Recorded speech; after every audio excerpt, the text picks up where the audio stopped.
it's a very interesting how he doesn't necessarily want his own name in the history books. I mean, it will be, but as the company name.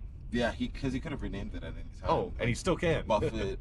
But those little decisions, we'll get into that in the super secret. Exactly. That's the type of stuff that it's applied and how you transform it. So, okay, so this right here is really the space where Berkshire became what it became, the behemoth that it became, and this is the insured float strategy, and this is basically the engine of everything. And so the insight here is that the insurance companies collect premiums up front and pay claims later. Why is this important? This is Geico, right? Then this is the weave that will the weave that will tie all these things together with. But the insurance companies collect premiums up front and pay claims later. People know this, right? But there's an investment insight that allowed him to build Berkshire into what it is today. The money sitting in between is called a float. Float is essentially free money to invest as long as underwriting is disciplined, meaning the premiums collected exceed the claims paid. Buffett realized, and of course we know insurance companies don't like to pay claims. It's ridiculous. And so even still, there's a whole time period where, okay, you're paying these premiums monthly, biannually, or whatever it might be for whatever the insurance might be around. And then again, if you're disciplined, there's all of this cash that's just sitting there, and you can stick it away to savings account, you can spend it, or you can invest it and earn crazy returns. And so the Buffett comes in with this mindset, and that's pretty much his innovation, if you think of it like that, where he's taking insurance companies and then making them wildly profitable indirectly. Right. So Buffett realized that if Berkshire owned insurance companies with disciplined underwriting, he could use float as permanent cost-free leverage for investments.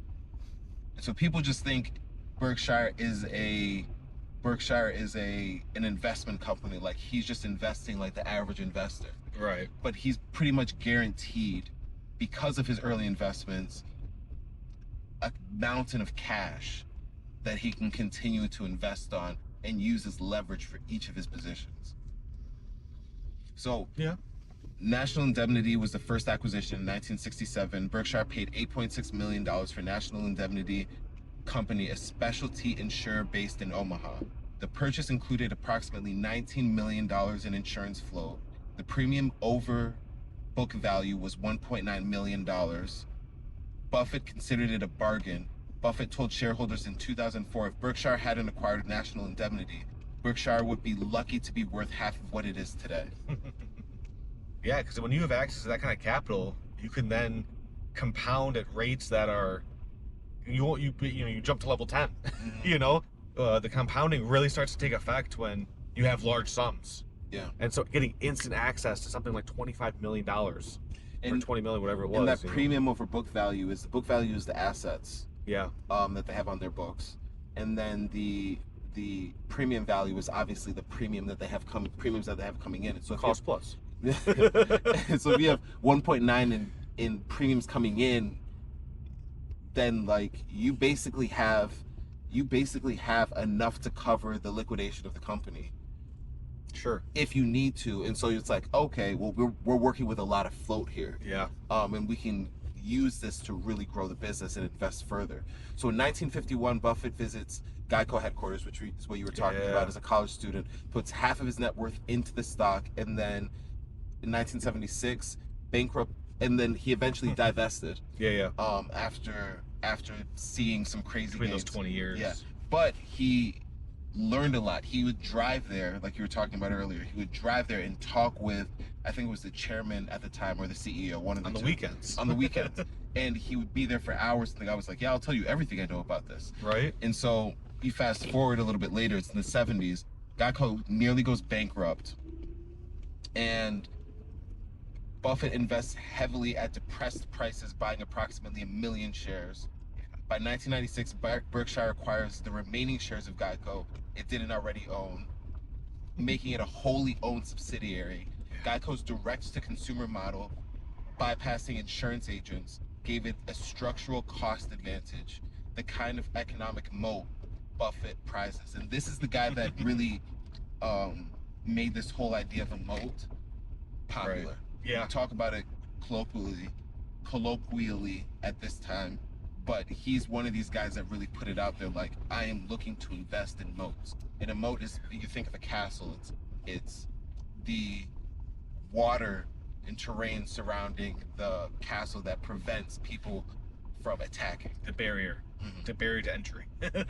And it's a huge barrier to entry. Yes. So the float grows in 1967, $19 million in float from National Indemnity. 1998 acquired a General, is that RE or Ray, for $22 billion, massively expanded the float. In 2023, float reached approximately $169 billion.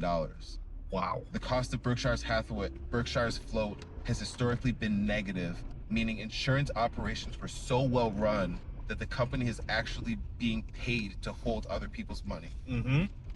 I mean, and we know this because insurance companies do not like paying money. I hate insurance companies so much. Yeah, I mean, we can go on that. I know that you were like, hey man, I need to kind of get in my bag and talk about this a little bit. I don't, it's something that came up while we were doing research for this episode was the fact that Warren Buffett did this, and it's a staple of how people can access float. But like in the recent election, Mark Cuban was very vocal that Trump did the same thing with his Mar-a-Lago golf course, where the golfers, you know, you pay a fee to be a part of the country club. That money is sitting there where you can access it if you own the entire estate or, you know, the entire entity. And so you can take that money out, you can invest it as long as your underwriting is strong, you know, and you don't lose money in those investments. Technically, you can make a lot of money because you're just unlocking a lot of capital.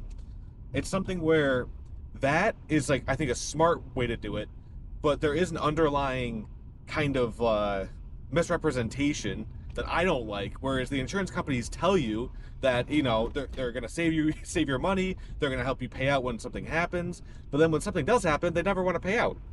So there's like a dishonesty there that I don't want to link with Warren Buffett, because it's like kind of how insurance works, but I still have a problem with how insurance works, even though Warren Buffett can make a bunch of money on my float. It's the payouts and the claims and the honesty around that, which is, I think, is where you're getting at, right? It's that combined with the fact that it's a legal requirement. Everyone has to have some type of insurance. Yeah. Like what?